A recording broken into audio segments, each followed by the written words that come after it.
The Indo-Pakistani War of 1971 was a defining moment in South Asian history, culminating in the creation of Bangladesh. This conflict arose from deep-seated political and social tensions within Pakistan, compounded by escalating violence, human rights abuses, and strategic geopolitical maneuvers. Let's take a closer look at the roots of this war, the military strategies India employed to secure victory, and the events that led to the birth of Bangladesh. Background.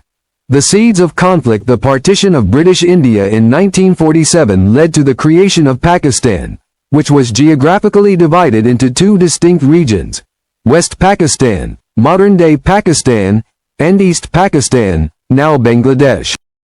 Despite having a larger population, East Pakistan was systematically marginalized by the central government, which concentrated political and economic power in West Pakistan.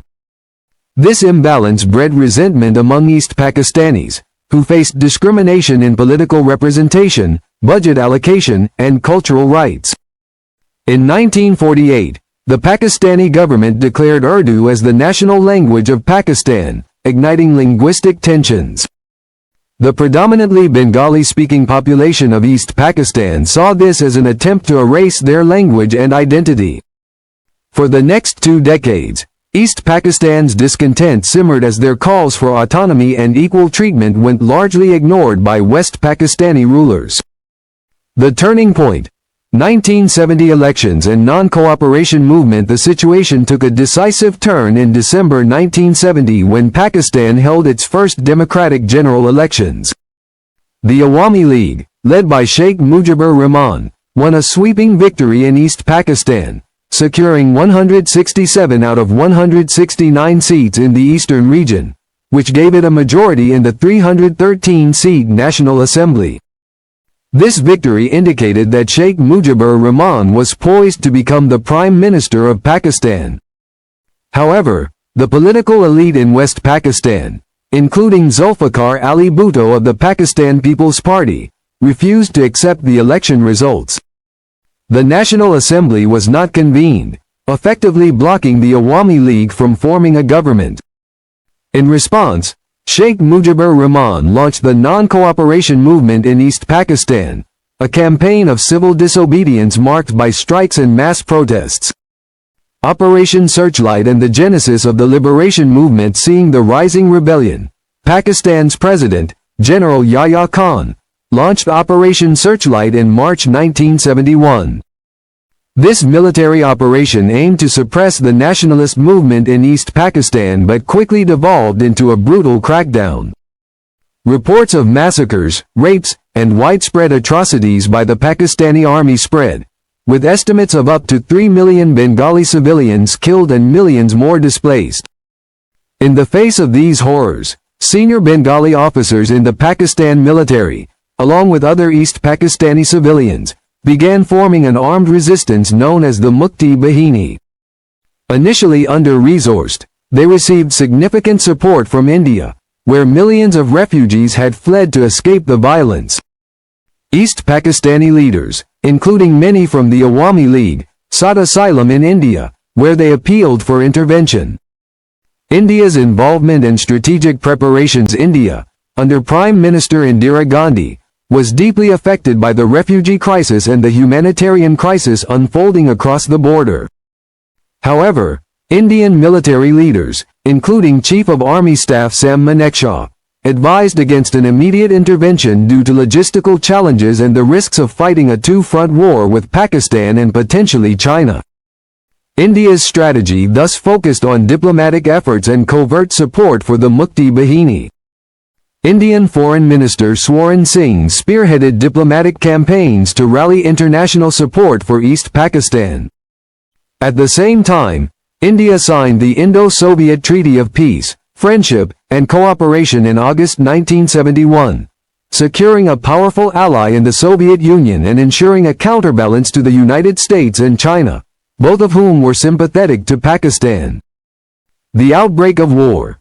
Operation Chengiz Khan and India's response. Pakistan preemptively attacked India on December 3, 1971 in an attempt to draw India's attention away from East Pakistan. Pakistani aircraft targeted Indian airbases in Pathankot, Amritsar, and Agra in an operation known as Operation Chengiz Khan. While these attacks caused minimal damage, they provided India with the justification to declare war.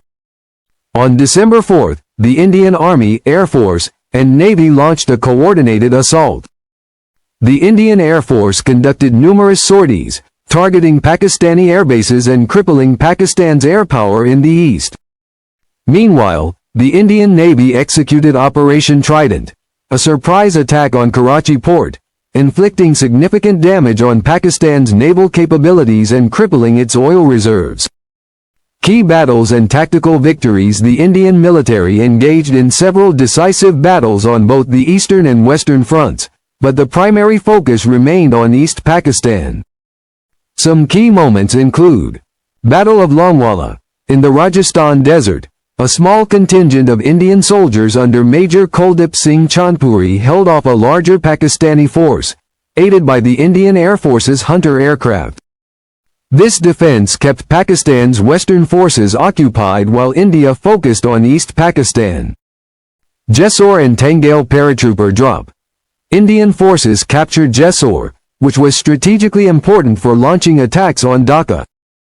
In Tangail, India conducted one of its largest paratrooper operations, with 800 soldiers parachuting in to intercept Pakistani reinforcements, effectively isolating Dhaka.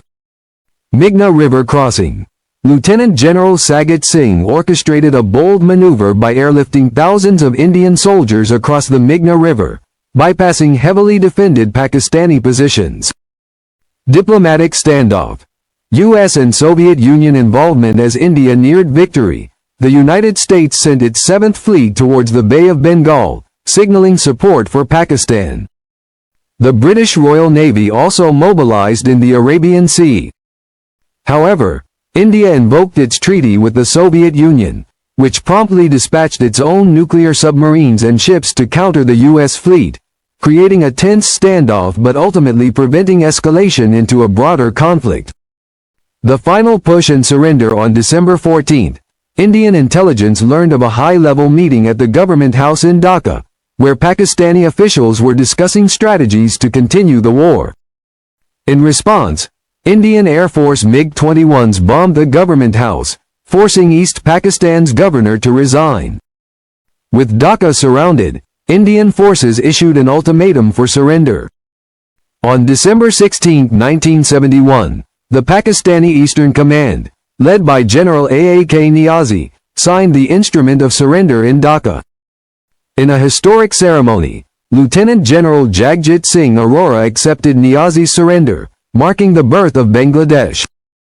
Over 93,000 Pakistani soldiers surrendered, making it one of the largest capitulations since World War II. Aftermath. The creation of Bangladesh. India took steps to repatriate Pakistani prisoners and ensured the safe return of refugees. Sheikh Mujibur Rahman was released and soon became the first president of Bangladesh. International recognition of Bangladesh followed, and India emerged as a significant regional power and a defender of human rights. The Indo-Pakistani War of 1971 remains a landmark in the history of South Asia, celebrated for its clear objective, swift military campaign, and successful establishment of a new nation. This conflict reshaped the subcontinent, left an indelible legacy on Indo-Bangladeshi relations, and highlighted the importance of strategic alliances and well-executed military tactics in modern